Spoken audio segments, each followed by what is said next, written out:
Masalah membacakan Al-Quran untuk orang yang sudah meninggal dunia, ini masalah khilafiyah. Sebagian ulama mengatakan tidak sampai, sebagian ulama mengatakan sampai. Dan ini khilaf yang kuat di kalangan para ulama, maka kita harus berlapang dada. Tidak boleh kita menyesat-nyesatkan orang berbeda pendapat dengan kita. Tapi kita tahu ini masalah khilafiyah dan kita berhak memilih mana yang menurut kita lebih baik. Kalau ibu bertanya kepada saya pendapat mana yang saya pilih, saya katakan saya memilih pendapat yang tidak sampai. Dan ini pendapat Al-Imam Syafi'i rahimahullahu ta'ala dalam kitabnya Al-Um. Beliau mengatakan yalhaqul mayyit salas. 3 perkara yang bermanfaat bagi mayat. Pertama, doa orang lain bagi dia. Siapapun, anaknya, siapapun. Pokoknya doa untuk dia bermanfaat. Yang kedua, umrah dan menghajikannya. Yang ketiga, sedekah atas namanya.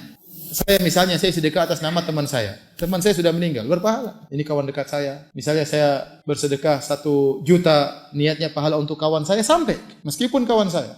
Dan ini ijma ulama. Nah, ada yang khilaf selain 3 itu. Yang khilaf contohnya, menyolatkan, berpuasa. Bolehkah saya mengirim pahala solat saya kepada orang lain? Bolehkah saya mengirim pahala puasa saya kepada mayat? Bolehkah saya mengirim pahala baca Quran saya kepada mayat? Ini khilaf dan yang benar tidak sampai. Dan ini pendapat Imam Syafi'i. Dan ini yang dipilih oleh Al-Imam Ibnu Katsir dalam tafsirnya. Beliau mengatakan, kenapa? Karena Nabi tidak pernah mencontohkannya. Dan para sahabat tidak pernah melakukannya. Dan Nabi tidak pernah mengisyaratkan dalam perkataannya. Maka Imam Ibnu Katsir berpendapat, sesuai dengan pendapat Imam Syafi'i, bahwasanya mengirimkan pahala Al-Fatihah tidak sampai. Tetapi kalau ada yang mengirimkan, kita biarkan, karena itu masalah apa? Khilaf. Jangan masalah gini kemudian kita ribut. Misalnya ada kiai kemudian mengatakan kepada si fulan Al-Fatihah, ya enggak apa-apa, itu urusan dia.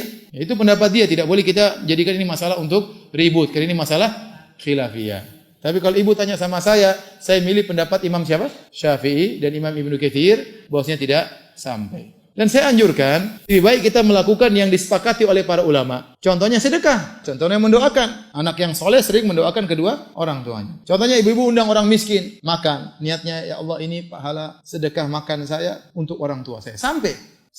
Bersedekah, kita kadang lupa kita bersedekah untuk diri kita, terus kadang-kadang kita ingat, oh bapak saya juga kasihan. Kita sedekah buat bapak kita. Sampai dengan ijma, dengan kesepakatan para ulama.